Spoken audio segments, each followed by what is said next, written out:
This morning, Hurricane Dorian is crawling closer to the U.S. mainland. The anxiety levels are really high.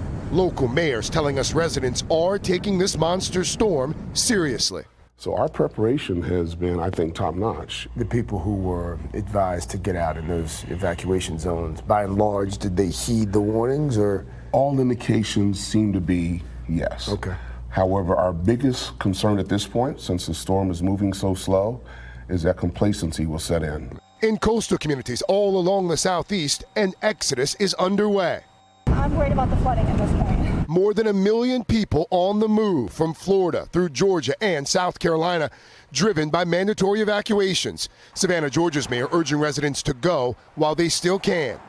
It doesn't take but one time to lose your life. South Carolina's governor insisting no one should wait to evacuate. Predictions are we're going to have wind, water. That hurricane can go one way or the other. Nobody knows. So be safe. Residents of low-lying Charleston not taking chances, already boarding up and stocking up on sandbags to hopefully keep Dorian's expected storm surge at bay. Back in Florida, getting out by air is getting harder. Airports in Fort Lauderdale, West Palm Beach, and Orlando all shut down. More than 120 shelters filling up with people who've decided it's just too dangerous to risk riding out the powerful storm at home. I'm more scared about this one than I've ever been one in Florida before.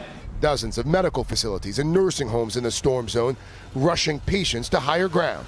And power crews are staged and ready to roll, along with 4,500 members of Florida's National Guard.